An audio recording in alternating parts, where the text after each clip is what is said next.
I love you too, Gurmeher. What a lovely name, huh? Gurmeher.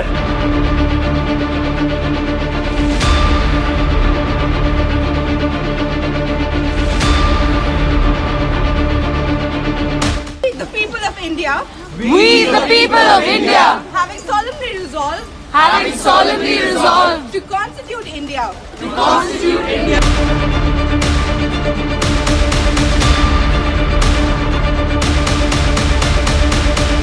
सिर्फ दिल्ली में नहीं, मुझे ये लगता है मीडिया बहुत दिल्ली में कॉन्सेंट्रेटेड है, तो दिल्ली में कोई भी छोटी चीज़ होती है वो बाहर इमीडिएटली नेशनल चैनल्स पे दिखती है।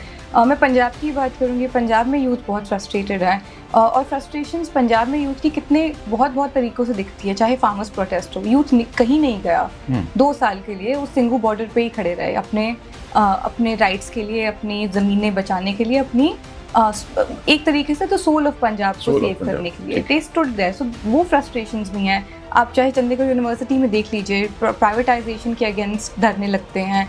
अनएम्प्लॉयमेंट देख लीजिए, हर जगह अनएम्प्लॉयमेंट के बारे में बात होती है। अगर सरकार चाहती है कि विमेन रिजर्वेशन हो, अगर वो इतनी फेमिनिस्ट सरकार है, अगर वो इतना विमेन के हित में बोलने वाली सरकार है, पहले तो मैं कहती हूँ कि नहीं है, बट अगर वो है तो फिर हमारे पास 545 सीट है। आप प्लीज़ एक मेरा नंबर चेक कर लेना, बट हमारी 545 सीट है पार्लियामेंट पे, उस पर 33% लगा दीजिए। वो तो किसी ने मना नहीं किया था। फिनोमेना चला है कॉकरोच जनता पार्टी बनने का, जितनी वो फेमस हुई है, जितनी पॉपुलर हुई है, जितना उसके पीछे यूथ भाग रहा है। मैं उस फिनोमेना के साथ एक तरीके से अग्री करती हूँ इन थ्योरी, इन प्रिंसिपल, और मैं इंजॉय भी बहुत कर रही हूँ कि एक कोई यूथ मूवमेंट चली है, किसी यंग पर्सन ने बनाई है, सैटायर से निकली है। I am also quite enjoying the spectacled.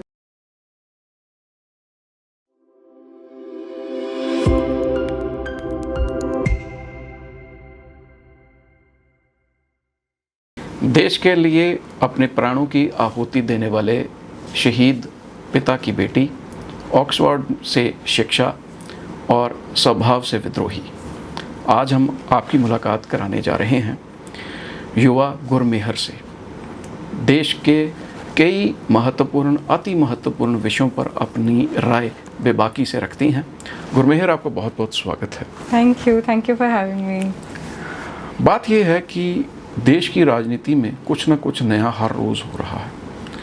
पिछले दिनों एक नई राजनीतिक पार्टी अस्तित्व में तो नहीं कहेंगे, चर्चा में ज़रूर आ गई है, कॉकरोच जनता पार्टी। दिल्ली में रहती हो, लेकिन ये कॉकरोच जनता पार्टी है क्या, और इसके इस तरह से दुनिया में छा जाने की वजह आप क्या मानती हैं?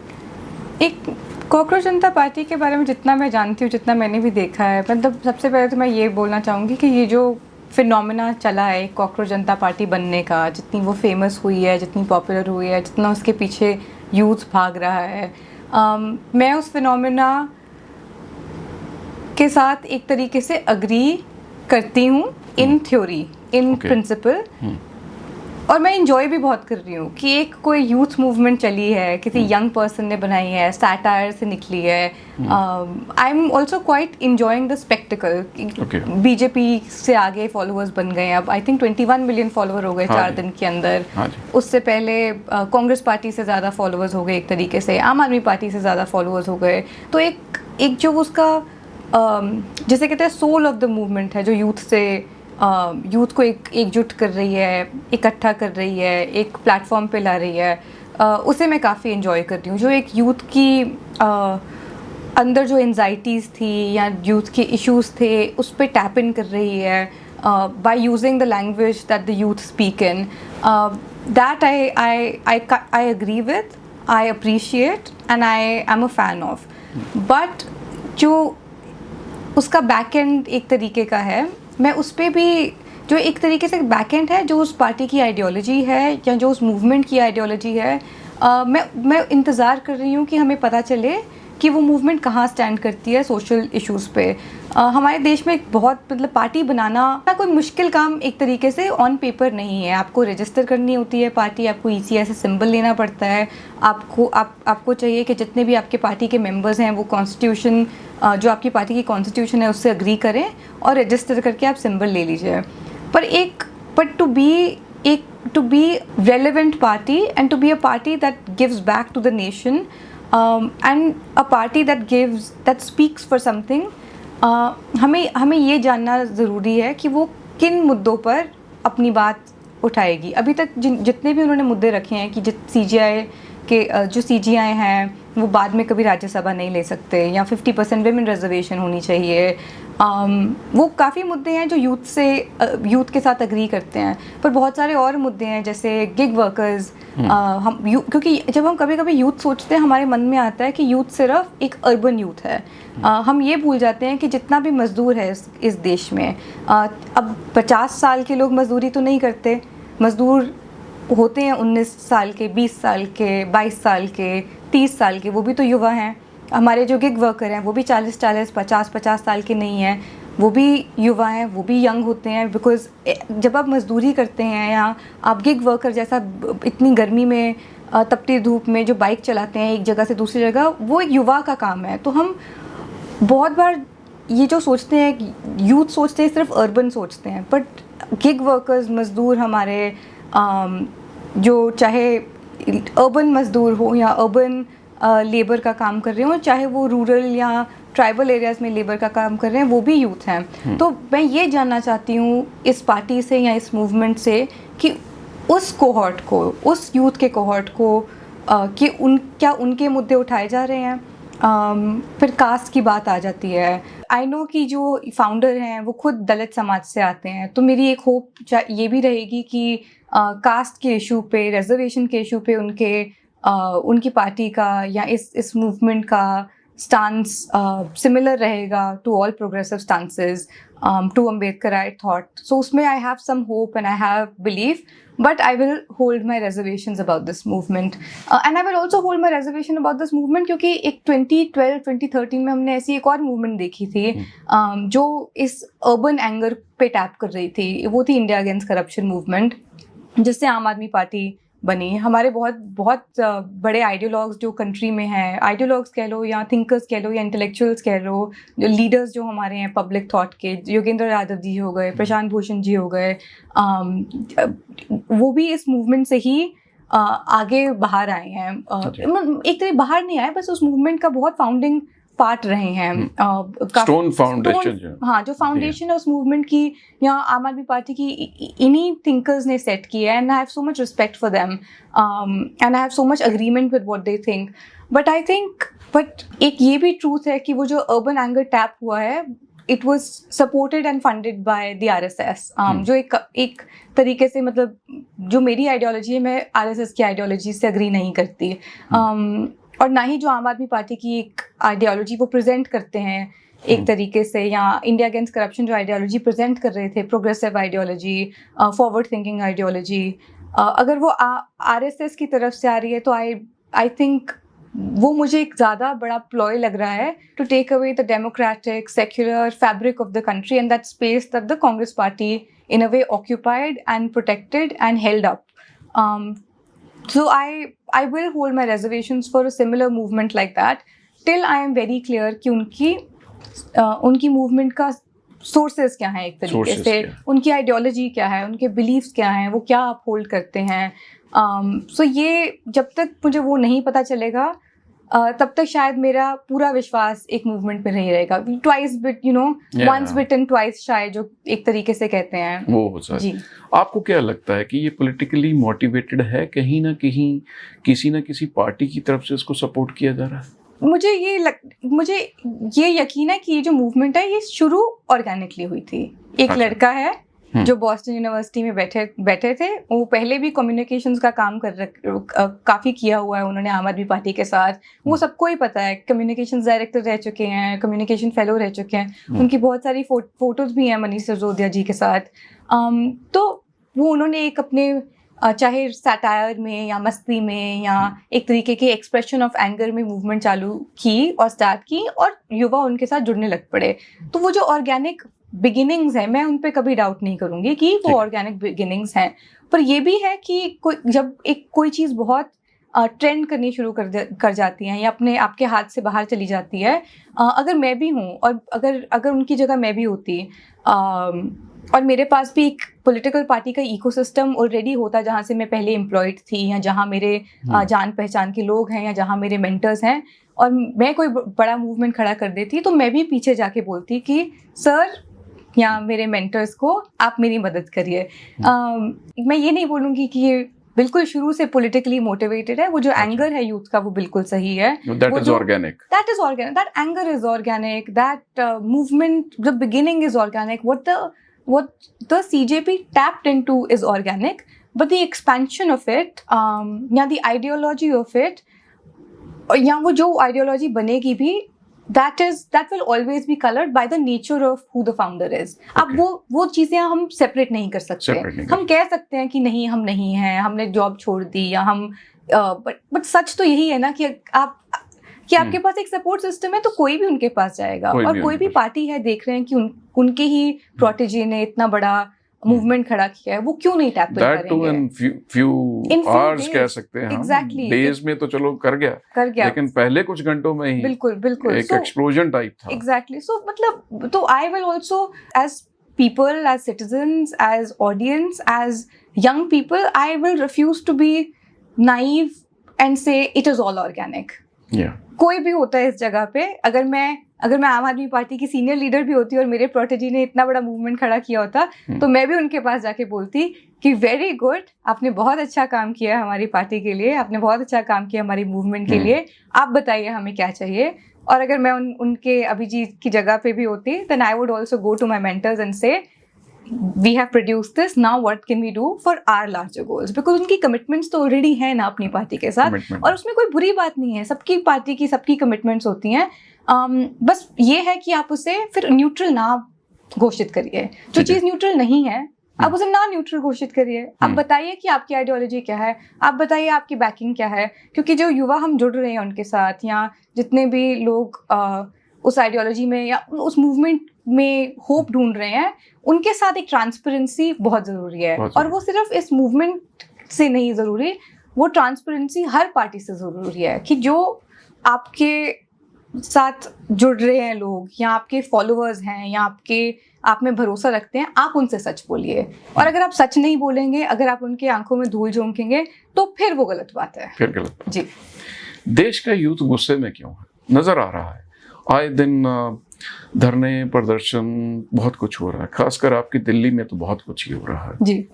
चाहे वो लद्दाख की बात हो, किसी सरकार की बात हो, या कुछ भी हो, यूथ बहुत गुस्से में है। क्या वजह है? मैं कहूँगी सिर्फ दिल्ली में नहीं, मुझे ये लगता है मीडिया बहुत दिल्ली में कॉन्सेंट्रेटेड है, तो दिल्ली में कोई भी छोटी चीज़ होती है वो बाहर इमीडिएटली नेशनल चैनल्स पे दिखती है। मैं पंजाब की बात करूँगी, पंजाब में यूथ बहुत फ्रस्ट्रेटेड है, और फ्रस्ट्रेशंस पंजाब में यूथ की कितने बहुत तरीक़ों से दिखती है। चाहे फार्मर्स प्रोटेस्ट हो, यूथ कहीं नहीं गया 2 साल के लिए, उस सिंगू बॉर्डर पे ही खड़े रहे अपने राइट्स के लिए, अपनी ज़मीनें बचाने के लिए, अपनी एक तरीके से तो सोल ऑफ पंजाब को सेव करने के लिए दे स्टूड देयर। सो वो फ्रस्ट्रेशंस भी हैं। आप चाहे चंडीगढ़ यूनिवर्सिटी में देख लीजिए, प्राइवेटाइजेशन के अगेंस्ट धरने लगते हैं, अनएम्प्लॉयमेंट देख लीजिए, हर जगह अनएम्प्लॉयमेंट के बारे में बात होती है।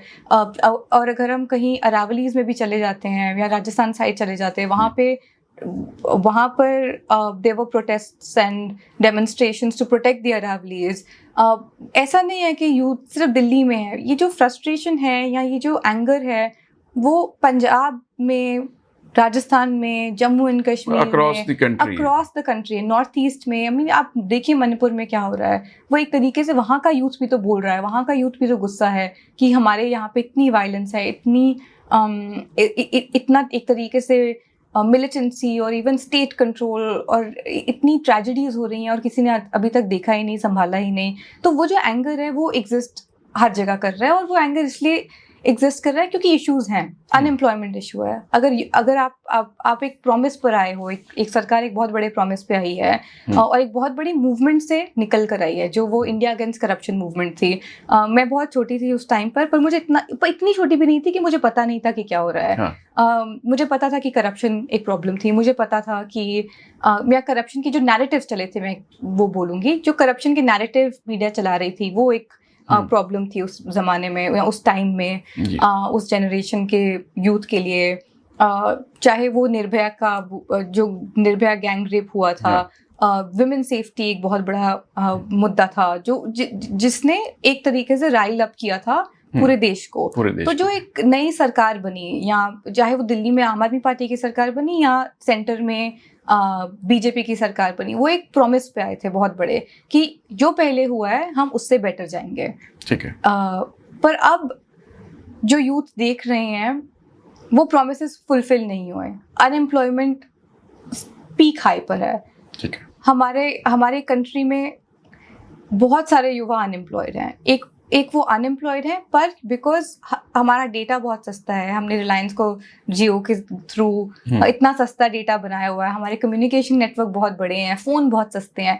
एक युवा के पास, चाहे आप छोटे शहर में चले जाएं, पर उसके जो विजन है वो बाहर तक जाता है। वो देख रहा है कि एक दुबई में बैठा लड़का मर्सिडीज़ में घूम रहा है या बड़े बड़े 5 स्टार्स में खा रहा है, या वो देखता है कनाडा में बैठे लोग जॉर्डन के जूते फैंसी पहन रहे हैं, या उनके पास एक बहुत बड़ा स्नीकर्स का क्लोजेट है। बहुत छोटी छोटी चीज़ें मैं बोल रही हूँ, कोई बहुत बड़ी बातें नहीं है, पर ये एक हम देख रहे हैं कि जो एस्पिरेशन जगाती है visibility towards the world that we have through data and through these networks, एक ड्रीम है लोगों में, पर वो ड्रीम जो है, एक एस्पिरेशन है, वो दब जाती है by lack of opportunity, by lack of employment, by lack of opportunity to be upwardly mobile. अगर आपके पास employment नहीं है, आप अपनी circumstance से आप निकल नहीं सकते, तो वो frustration भी है कि हमें करना बहुत कुछ है, पर हमारी सरकार ने ऐसा circumstance बनाया ही नहीं है कि हम आगे बढ़ पाएं। employment ही नहीं है एक तरीके से, और वो बहुत बोलते हैं आप ये करिए, आप आत्मनिर्भर हो जाइए, या आप सेल्फ स्टार्टर बन जाइए, या आप स्टार्टर बन जाइए। वो सारी जो नैरेटिव हैं वो एक तरीके के यूथ के लिए बहुत बढ़िया है। जो यूथ एक मिडिल क्लास फैमिली या अपर मिडिल क्लास फैमिली से आता है, जिनके पास स्ट्रक्चरल मीन्स हैं आत्मनिर्भर होने के लिए। क्योंकि अगर मुझे आत्मनिर्भर भी होना है, चाहे मुझे बाहर सड़क पे क्या बोलते हैं एक चाय का रेडी भी लगाना है, हम आजकल देख रहे हैं MBA चाय वाला या MBA मैगी वाला, वो भी एक बहुत फिनोमेना चला है। अगर मुझे वो भी लगानी है, उसके लिए भी मुझे 50,000 रुपए तो चाहिए। वो 50,000 रुपए इस देश की एक बहुत स्मॉल सेगमेंट ऑफ यूथ उनके पास है। वो 50,000 रुपए एक Tier 2 Tier 3 सिटी के युवा के पास नहीं है, पर उस युवा के पास एस्पिरेशन है। तो मुझे ये लगता है कि एक फ्रस्ट्रेशन उससे निकलती है। फिर दूसरी फ्रस्ट्रेशन इससे भी निकलती है कि हमारे पास चलिए अब एम्प्लॉयमेंट नहीं है, तो मीन्स ऑफ मनी मेकिंग नहीं है, पर हमारे पास अब मीन्स ऑफ मनी मेकिंग भी नहीं है, पैसा भी नहीं है, और हर चीज़ महंगी हो जा रही है। महंगाई भी बहुत बढ़ रही है, तेल बढ़ रहा है। तो अगर तेल बढ़ रहा है, हम बोलते हैं कि हम रेस्टोरेंट में नहीं खाना खाएंगे, हम रेडी पे खाना खाएंगे, पर वो रेडी पर भी तो LPG का सिलेंडर ही लगता है। तो वो LPG वाला भी जो 20 रुपए की मैगी दे रहा था, वो 40 रुपए की मैगी देगा। मैं बहुत छोटी छोटी एस्पिरेशंस की बात कर रही हूँ कि बाहर जाके घूमना एक यूथ के लिए वो जरूरी है। अब उनके घर में क्या चल रहा है, उनके घर की फंडिंग कैसी चल रही है, एक तरीके से उनके पास पैसे नहीं है, खाना है कि नहीं, वो तो और भी बहुत बड़े इशू बन जाते हैं। But I am just talking about the aspiration. So now that youth can not even Aspire because महंगाई बढ़ गई है, to do small things that the world is doing easily in their own town. Okay. Because neither do they have money, nor do they have a way of employment. Then महंगाई भी बढ़ रही है, so those frustration will come. और ऊपर से एक तरीके से और हम ये देखते हैं, जब हम युवा सोचते हैं, हम ये सोचते हैं वो एक ही समाज का युवा है। ये युवा बहुत सारे समाज का युवा है, और जैसे एक बहुजन युवा भी हैं। मैंने जैसे पहले बोला, लेबर जो है हमारे गिग वर्कर्स, समाज के अलग अलग वर्गों से आते हैं, अलग अलग वर्गों से आते हैं, अलग अलग कोहॉर्ट से आते हैं एक तरीके से। उनके साथ भी अलग चीज़ें हो रही हैं। चाहे अगर हम बहुजन युवा को देखें, उनकी वॉइस को सप्रेस किया जा रहा है। हम मुसलमान युवा को देखें, उनकी वॉइस को सप्रेस किया जा रहा है। हम पंजाब में देखें सिख युवा को, उनकी वॉइस को, सिखों को तो बोल देते हैं कि आप खालिस्तानी है अगर वो कुछ बोलें। तो सबको एक तरीके से हर कोहॉर्ट के युवा को एंटेगनाइज भी किया जा रहा है। अब आपके पास एम्प्लॉयमेंट नहीं है, आपके पास खाना खाने के लिए, आपकी एस्पिरेशंस को रियलाइज करने के लिए मनी भी नहीं है। ऊपर से आपको आपकी सरकार सप्रेस कर रही है, आपको बोल रही है आप टेररिस्ट हैं, आपको बोल रही है अब लेटेस्ट कि आपको बोल रही है आप कॉकरोच हैं। तो फिर युवा क्यों नहीं गुस्सा होगा? तो युवा क्यों बैठा रहेगा? आप हर तरीके से उनको दबा रहे हैं। आपने एक होती है, आप या तो मीन्स ऑफ एक होती है अपवर्ड मोबिलिटी, एक कि आपने एक्सेस दे दिया, वो भी नहीं है। वो भी नहीं फिर आपने दे दिया चलो स्टेबिलिटी, आपके प्लेट में रोटी है, वो भी नहीं है। फिर एक डिग्निटी होती है, वो भी नहीं है। अब अगर आप डिग्निटी भी किसी से ले लेते हैं तो फिर बचा है क्या? फिर वो युवा क्यों ना नाराज हो? तो मैं सड़कों पे क्यों ना उतरे? सड़कों पर क्यों ना उतरे? तो इसीलिए मैं सोचती हूँ युवा नाराज है उस वजह से। चलिए यूथ से अब महिलाओं पे आते हैं। पिछले दिनों महिला आरक्षण को लेकर देश भर में आरोप प्रत्यारोप का एक दौर चला है। सरकार जो सत्ता में थी, पार्टी उसके दावे कुछ और, विपक्ष के कुछ और। क्या मानती हैं, ये हर सरकार, हर पार्टी ने एक महिला आरक्षण को एक जुमला बना डाला है। एज ए यंग आप लोगों से मिलती हैं, बहुत बड़ा सर्कल है, वहाँ जाती हैं, मिलती हैं, क्या मानती हैं आप? ये महिला आरक्षण का मसला, या तो आरक्षण दे दो या इसके लिए बात करना बंद कर दो, क्या होना चाहिए? बहुत सिंपल सा सोल्यूशन है महिला आरक्षण का, ये जो विमेन रिजर्वेशन बिल की हम बात कर रहे हैं। अगर सरकार चाहती है कि विमेन रिजर्वेशन हो, अगर वो इतनी फेमिनिस्ट सरकार है, अगर वो इतना विमेन के हित में बोलने वाली सरकार है, पहले तो मैं कहती हूँ कि नहीं है, बट अगर वो है तो फिर हमारे पास 545 सीट है। आप प्लीज मेरा नंबर चेक कर लेना, पर हमारी 545 सीट है पार्लियामेंट पे, उस पर 33% लगा दीजिए। वो तो किसी ने मना नहीं किया था, उसके लिए तो सारी ऑपोजिशन पार्टीज आपके साथ सहमति में है। बट ये विमेन प्रॉब्लम वहाँ होती है जब सरकार एक विमेन रिजर्वेशन बिल को लेकर एक पूरे देश की डेमोक्रेसी या फेडरलिज्म को डिस्टर्ब करती है। जो ये विमेन रिजर्वेशन बिल अभी कुछ महीने पहले पार्लियामेंट में लेकर आए थे, जिस तरीके से लेकर आए थे कि हम सीट बढ़ाएंगे, पर पुराने सेंसस के डेटा के बेस पर सीट बढ़ाएंगे, उसमें ये हो रहा था कि साउथ जो हमारा देश बहुत बड़ा देश है, और ये जो पार्टी है ये दूसरे ऑपोजिशन को बोलती है कि आप हमारे देश के टुकड़े टुकड़े कर रहे हैं। बट सच है कि जैसे ये प्रेजेंट करते हैं वो, और यहाँ जैसे ये प्रायोरिटाइज करते हैं इस कंट्री में डिफरेंट स्टेट्स को, वो उस देश के एक तरीके से टुकड़े टुकड़े करते हैं, वो उसको हायरार्की में लाते हैं, वो इस देश को एक जैसा नहीं देखते। और एक एग्जांपल यही विमेन रिजर्वेशन बिल है कि आप विमेन रिजर्वेशन बिल ला रहे हैं, पर जो आपकी सदर्न स्टेट्स हैं उसमें जो पार्लियामेंट्री रिप्रेजेंटेशन है वो डिक्रीज हो रहा है, and that is not proportional. Where आपकी जो नॉर्दर्न स्टेट्स हैं, चाहे आपके ये जो जिसे अंग्रेजी में बोलते हैं हिंदी हार्टलैंड या हिंदी हार्ट बेल्ट या काउ बेल्ट जिसे बोलते हैं, वहाँ सीटें बढ़ रही हैं। तो क्या सिर्फ नॉर्थ के लोग ही रिप्रेजेंट हो सकते हैं पार्लियामेंट में, और जो सदर्न स्टेट्स हैं उनकी रिप्रेजेंटेशन नहीं है? तो एक तरीके से वो फेडरलिज्म को सबवर्ट कर रही है या रोक रही है, जिस तरीके से वो पेश कर रहे थे बिल। और मुझे ये नाराजगी है कि वो इंग्लिश में कहते हैं ना, to fire off somebody else's shoulder, to fire a gun off somebody else's shoulder. तो वो महिलाओं के शोल्डर से गन फायर की जा रही है to subvert the democracy and federalism of the country. वो उसके खिलाफ मैं बोलना चाहती हूँ। मैं कहती हूँ कि विमेन रिजर्वेशन बिल आना चाहिए, और विमेन रिजर्वेशन बिल अभी नया सेंसस चल रहा है। कल ही हमारे घर सेंसस वाले आए थे, फर्स्ट फेज वाले, पूछने कि आपके घर में कमरे कितने हैं, ये क्या है, वो क्या है।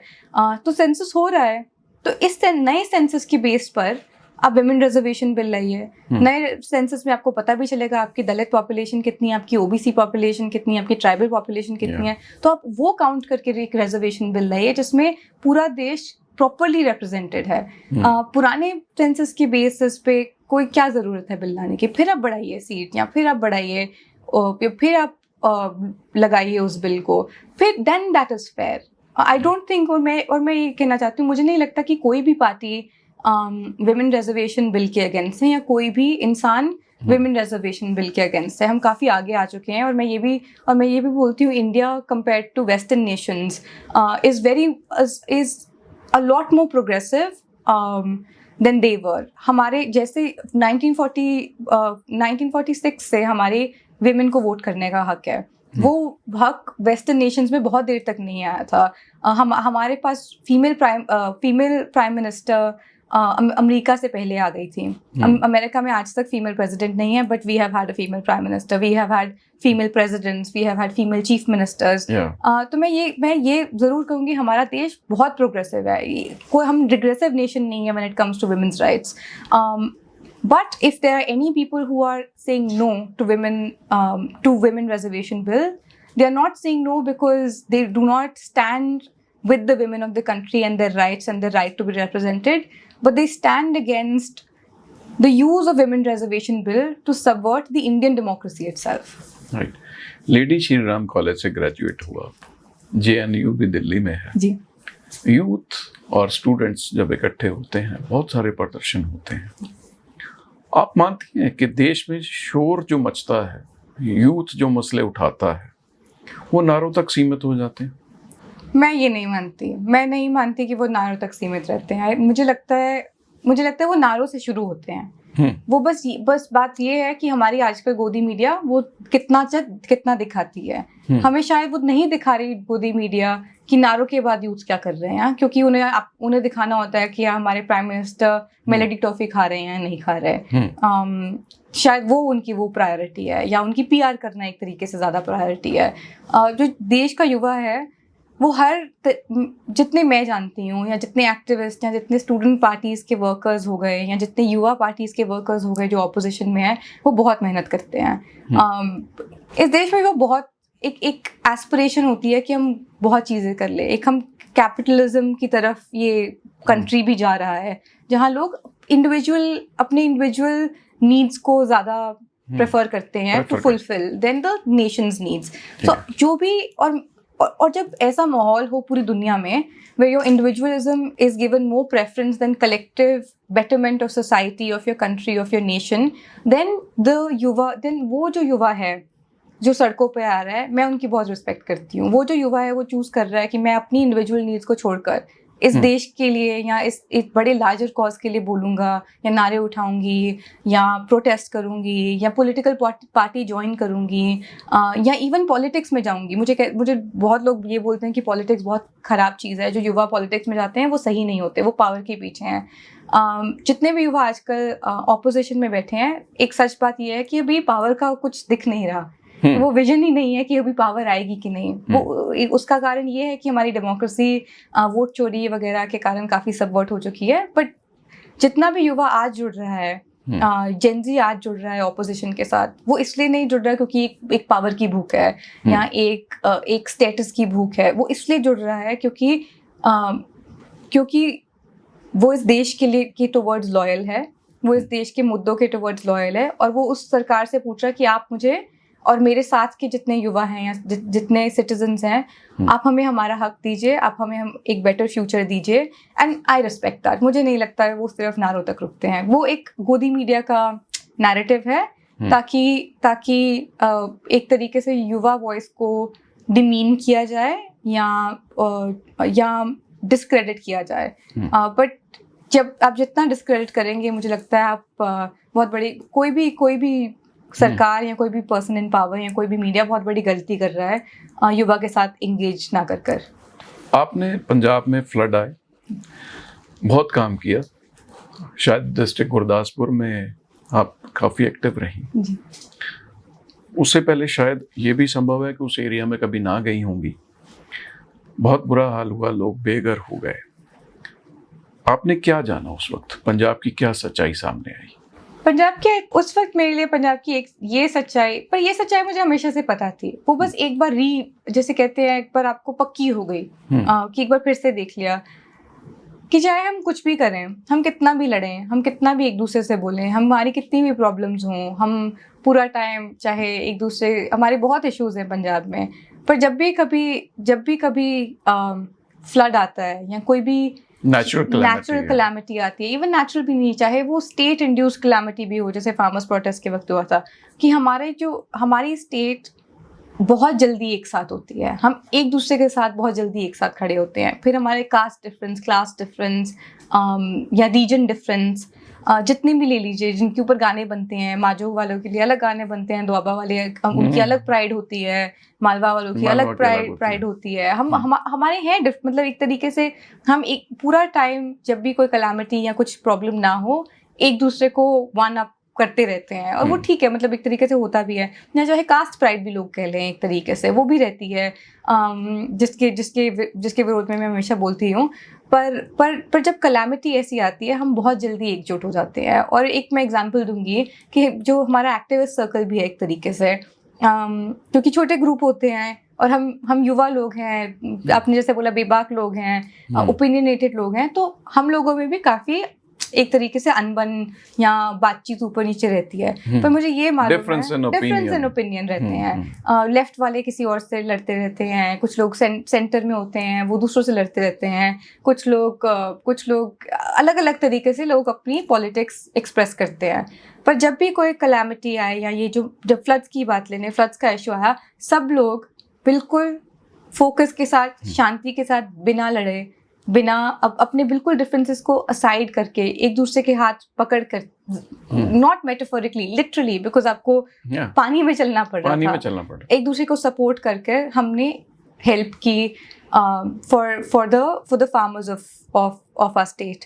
And I think that is one thing that I learned about Punjab, is that we are always together and we stand by with each other no matter what, and that strength is our power. ऐसी अगर जिस देश में या जिस state में ऐसी strength हो, ऐसी वननेस हो, ऐसी एक युक्ता हो, वो क्यों नहीं आगे बढ़ेगी? तो ये चीज़ मुझे बहुत पसंद आई, या बहुत मैंने एक चीज़ लर्न की पंजाब के बारे में। शहीद कैप्टन मनदीप सिंह हैरी जलंधर की एक पहचान बने थे, देश के लिए अपनी जान दी थी। तब शायद आप बहुत छोटी थी। कुछ यादें आप कहीं ना कहीं उनको मिस करती होंगी कि वो क्या बनाना चाहते थे आपको, क्या वो बन पाई? हालांकि आप बहुत छोटे थे, शायद 4 साल के थे, if I'm not wrong। तो कहीं ना कहीं वो सोच अभी है? मैं याद तो बहुत करती हूँ अपने पापा को, पर ये जो एक आपने सवाल पूछा कि उनकी एस्पिरेशन क्या होगी मेरे लिए, या जैसी मैं बड़ी हुई हूँ क्या वो मैच कर रहा है कि नहीं। मैं अपने ग्रैंडफादर दादाजी के साथ, अपने चाचू, मेरे पापा के दोनों छोटे भाई अनु चाचू और मनु चाचू, उनके बहुत क्लोज हूँ, और हम एज अ फैमिली बहुत एक दूसरे का ध्यान रखते हैं, बहुत क्लोज हैं। और चाहे मैं अपने पापा को जानती नहीं होंगी, मैं 3 साल की थी, मेरी मेमोरी ज़रूर है, हाँ मेमोरी ज़रूर है, पर मैं नहीं जानती थी कि उनके सपने क्या थे, या उनकी आइडियोलॉजी क्या थी, या उनकी विजन क्या थी, इस देश के लिए क्या थी, अपने बच्चों के लिए क्या थी, शायद मैं नहीं जानती। पर मुझे ये पता है कि मेरे चाचू जानते हैं, मेरे दादाजी जानते हैं, मेरी मम्मी जानते हैं।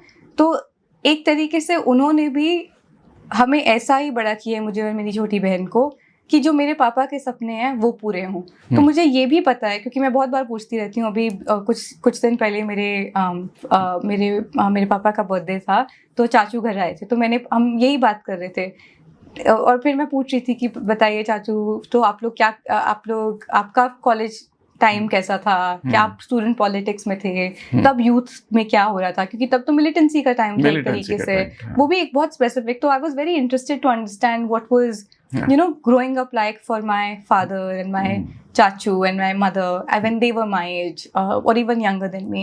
तो वो मुझे बता रहे थे बहुत स्टोरीज। तो मुझे ये एक चीज़ रियलाइज हुई कि जैसी भी मैं आज हूँ, वो चाहे मेरे पापा नहीं है मुझे बड़ा करने के लिए, पर मेरे चाचू, मेरे दादाजी, मेरी मम्मी, उन्होंने बिल्कुल मुझे उसी तरीके से बड़ा किया है जैसे मेरे पापा मुझे बड़ा करते थे। बिल्कुल। और and they are very proud of me, and I am the way I am because of really the family that I come from। और वो पूरा बिल्कुल हमेशा उन्होंने मुझे सपोर्ट किया है, और ये भी नहीं कि सिर्फ ऊपर से सपोर्ट किया है, इनकरेज किया है। एक होता है सपोर्ट करना कि आपके साथ अगर आपके अगेंस्ट कोई बोल रहा हो तो खड़े रहना और आपको प्रोटेक्ट करना, पर पीछे जाकर बोलना कि ये गलत किया है। मुझे आज तक सिर्फ इनकरेजमेंट मिली है अपनी पॉलिटिक्स करने के लिए, अपनी एक्टिविज्म करने के लिए, और इस देश के लिए, इस देश के हित में बोलने के लिए, इस देश के सिटीजन्स के हित में बोलने के लिए, even if it is against our own government. क्योंकि गवर्नमेंट तो आती जाती रहती है, पार्टीज आती जाती रहती हैं, वो parties are not permanent, parties are not the country. चाहे कोई पार्टी असर्ट करे कि जी हम हैं तो हम और ये देश एक ही हैं, पर आप एक नहीं हो, आप सिटीजन्स के लाए गए हो। वो जो आपको हमने परमिशन दी है कि आप उस गद्दी पे बैठ के हमें गवर्न करिए, हम देश हैं, आप पार्टी हो, आपको परमिशन मिलती है, you are not the country. So I think वो डिफरेंस मैं हमेशा मेंटेन करती हूँ। कल कोई भी पार्टी आए, अगर वो भी ढंग से काम ना करें, वो भी एक तरीके से अपने आप को किसी वेस्टर्न कंट्री के लिए कॉम्प्रोमाइज़ कर दे, तो मैं उनके अगेंस्ट भी बोलूँगी। बट यही है कि अपने सिटीजन्स के लिए बोलना, इस देश के लिए बोलना, वो हमेशा इनकरेज करते हैं। आपके लिए फौज में जाना बहुत आसान था। जी। फादर मार्टर थे देश के, फौज क्यों नहीं चुना एज ए कैरियर? मैंने चुनना था।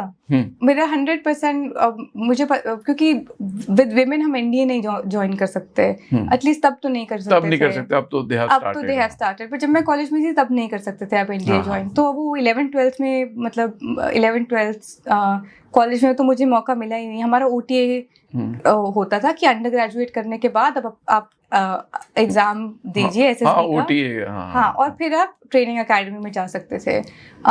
तो मेरा वही प्लान था कि मैं फौज ज्वाइन करूंगी, लेडी श्रीराम कॉलेज में लिटरेचर पढ़ूंगी, फिर उसके बाद आर्मी ज्वाइन करूंगी। बस ये हो गया कि मेरी एक्टिविज्म भी बीच में आ गई। वो नया अध्याय शुरू हो गया। वो एक्टिविज्म भी इसलिए एक्टिविज्म नहीं है कि मुझे इस देश से कुछ, जैसे ये बता रहे हैं या जैसे इन्होंने नैरेटिव एक तरीके से चलाया है बीजेपी सरकार ने, क्योंकि उनके अगेंस्ट बोला, उनकी स्टूडेंट पार्टी के अगेंस्ट बोला अपनी एक्टिविज्म में। वो एक्टिविज्म इसलिए शुरू की क्योंकि एक विजन है हमारी कंट्री के लिए, जिसमें फ्रीडम ऑफ स्पीच बहुत ज़रूरी है। फ्रीडम ऑफ स्पीच बहुत ज़रूरी है, इक्वालिटी बहुत ज़रूरी है,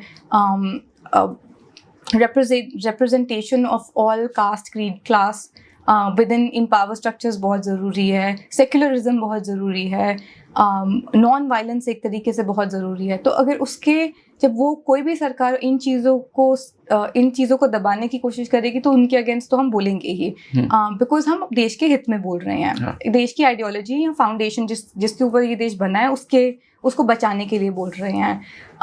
तो फिर मैंने अपनी तरफ से वही किया कि for the betterment of this country we are going to be activists, and we are going to speak for it, and we are going to speak for the citizen, and we are going to speak for our nation. And I think फिर जिंदगी ऐसी हो गई कि मौका ही नहीं मिला कि फौज ज्वाइन करें।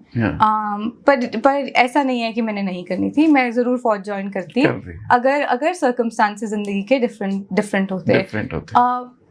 पर फिर मैंने उस तरीके से ये भी चीज़ लर्न की कि एक तरीका है देश के लिए, क्योंकि काम और एक जो मकसद जो है, मकसद सेम है कि आपने देश के लिए कुछ करना है, कि अपनी जिंदगी या अपना करियर ऐसा पिक करना है जिसमें every single day you spend is for the betterment of the country, to either protect the country or to better the country and to give back to the country. तो ये जो मैंने path चुना है, वो एक्टिविज्म का हो, politics का हो, राइटिंग का हो, and writing about non-fiction, political writing, वो भी यही पाथ है जिसमें every single day I speak for the country, I'm working for the country, and I'm working for the betterment of the country. And I think in principle both my careers are the same. Right, very nice.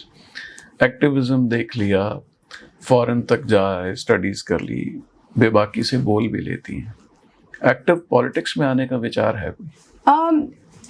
मुझे नहीं लगता कि ये active politics में आप ऐसे ही आ सकते हैं। अगर आपको लोग बोले कि आए, या अगर आपको कोई पार्टी बोले कि आप आए, तो ही आप आ सकते हैं। मुझे ये जो एक आइडिया होता है कि पॉलिटिक्स में घुस जाओ और एक तरीके से बोलिए लोगों को आपके लिए वोट करें, वो उसमें कुछ इतना मुझे मज़ा नहीं है। जब तक लोग आपको ना बोलें कि आइए आप हमें रिप्रेजेंट करें, तब तक शायद पॉलिटिक्स में मैं नहीं आऊँगी।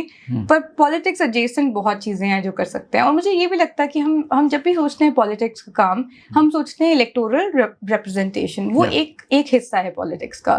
पॉलिटिक्स का बहुत और भी काम होते हैं, चाहे वो बैक एंड का काम हो, आजकल कंसल्टिंग का काम शुरू हुआ है, जो IPAC या इंक्लूसिव माइंड्स या ऐसी एजेंसियाँ एक तरीके से करती हैं, वो भी एक तरीका है पॉलिटिक्स में आने का, यहाँ अपने कंट्री के इलेक्टोरल प्रोसेस में कंट्रीब्यूट करने का। It's what I will say, not politics में आना, but to contribute into the electoral democratic process of the country. And then एक और तरीका है कि आप किसी पार्टी के साथ बैक एंड में वॉलंटियरिंग सिस्टम के साथ काम करें। और एक और ये तरीका भी है कि आप किसी लीडर्स के साथ पार्लियामेंट्री वर्क में काम करें. So there are many ways that one can contribute and be within the political system or the electoral system of the country, not simply कि हम खड़े होंगे चुनाव में. वो है, शायद खड़ी हो भी जाऊँ, मुझे भी, मैं मना तो नहीं करूँगी अगर किस्मत में हुआ, पर ये एक ऐसी चीज़ है जो मैं खुद नहीं बोल सकती. ऐसा तो नहीं है कि आज बोलूँगी CEO बनना चाहती हूँ गूगल की तो कल जाके अप्लाई कर दूँ. अगर किस्मत में हुआ तो ज़रूर. मैं I am not closed off to it, but मैं इंटाइटल्ड भी नहीं हूँ इसके लिए. ठीक है. छोटी उम्र में पापा चले गए, मदर जॉब करती थी, बड़ी थी, तो एक सेंस ऑफ रिस्पॉन्सिबिलिटी शुरू से ही थी. उस वक्त से शायद जब इस चीज़ का एहसास भी नहीं था. कहीं ना कहीं लगता है कि गुरमेहर जो होनी चाहिए थे उससे ज़्यादा मैच्योर हो गई और बचपन और जवानी कहीं बीच में दब गई. ऐसा लगता है कभी? Yes and no. क्योंकि ये जो रिस्पॉन्सिबिलिटी थी, कभी हमारी मम्मी ने हमें वो प्रेशर फील करने ही नहीं दिया. इनफैक्ट मैं ये कहूँगी कि मैं काफ़ी इमेच्योर थी as a kid, even for my own growing up. वो एक तरीके की इमेच्योरिटी लगती है ना एक्टिविज्म में जाने के लिए. एक ऑफ कोर्स जज्बा होता है, पर वो जज्बा when you are that young and you take a risk as big as the one I took, I think it comes from a place of little immaturity, little fearlessness. और वो fearlessness आपके जहन में तभी आती है जब आपको बचपन से fearless होना सिखाया जाए. जब आपको बचपन में बोला जाए तुम जो करना चाहती हो करो, आपका ध्यान हम रख लेंगे. तो मैं ये नहीं कहूँगी कि मेरे ऊपर बहुत कोई प्रेशर था घर संभालने का, या बहुत मुझे जल्दी मैच्योर होना था to take care of my sisters. I think my mother did a very good job of taking care of me, and not just my mother, my whole family. My dadu, my chachu, they were your always, nani ji also. My nani ji, my nani ji, of course, most importantly, because she took care of both me and my sister day in and day out. तो ऐसा नहीं था कि but एक subconsciously ज़रूर था that जो जिंदगी दूसरे बच्चे जी रहे हैं, मेरी उतनी जिंदगी आसान नहीं होगी, या जो सपने दूसरे लोगों के हैं वो मेरे सपने नहीं होंगे. कि मेरे पास एक रिस्पॉन्सिबिलिटी है, not towards my family, but I think responsibility towards my country. सबको एक इनहेरिटेंस में कुछ ना कुछ मिलता है. आई थिंक मुझे इनहेरिटेंस में ये रिस्पॉन्सिबिलिटी मिली है, and I hold it very closely. That if my father has died for this country, then it is my job to make sure that this country turns out to be better. Then it is my job that I give every single day of my life for this country. So वो एक responsibility ज़रूर थी, and I think maybe that might have matured me a little bit. But अब काम से उठकर पीछे अगर जाओ तो ऐसा नहीं है कि मैं हर अपने लाइफ के फेज में मैच्योर हूँ. उम्र के हिसाब से हॉबीज भी चेंज होती हैं. कुछ हॉबीज लगातार जिंदगी में चलती हैं. हॉबी क्या है? Hobby of life sports activity. अच्छा. वो बचपन से है, बट वो भी मुझे भी ये लगता है, वो भी मैं फौजी फैमिली से हूँ, तो वो स्पोर्ट्स एक्टिविटी, एक स्पोर्ट्स या वर्कआउट या कम्पिटिटिव स्पोर्ट्स कह लीजिए, वो बचपन से ही है कि कुछ भी हो, शाम को आपने एक्सरसाइज करनी है, या शाम को आपने कुछ फुटबॉल हो गया या टेनिस हो गया, वो खेलना ही खेलना है. तो मेरी ये एक हॉबी पक्की है कि वो हॉबी बचपन से लेकर, चाहे 3 साल की उम्र से लेकर आज तक, वो छूटी नहीं है. अच्छा. और एक रीडिंग एक हॉबी है जो मेरी तब बचपन से लेकर आज तक छूटी नहीं है. ये कुछ हॉबीज हैं जो विच आर अनचेंज्ड. वर्ल्ड में ऐसा कोई लीडर जिसे आप मानती हैं ये बिल्कुल ठीक है, जिसकी आइडियोलॉजी बिल्कुल ठीक है, वर्ल्ड में या हमारे देश में कहीं के, जिसको आप आइडियल मानती हैं? मुझे प्रियंका गांधी जी बहुत पसंद है, और मुझे उनके भाई राहुल गांधी जी भी बहुत पसंद है. अरे उनके बारे में तो ये कहा जाता है कि they are immature politicians. I think they are wonderful people. मुझे लगता है हम लोग जब पॉलिटिक्स को एक तरीके से देखते हैं, हमें लगता है politics is muscle, politics is चालाकी, पॉलिटिक्स इज सबवर्टिंग. पॉलिटिक्स है कि आप यहाँ से वोट चुरा लीजिए या वहाँ से वोट चुरा लीजिए, आप यहाँ से एमएलए घुमा लीजिए, वहाँ से एमएलए घुमा लीजिए, आप यहाँ पे घपला कर दीजिए या वहाँ पर घपला कर दीजिए, आप किसी चालाकी से जाएं, या आप किसी रिलीजन के लोगों को के अगेंस्ट लोगों को इन्फ्लेम करें, या थोड़ी आग लगाएं, और कुछ ऐसी स्ट्रैटेजीज बनाए.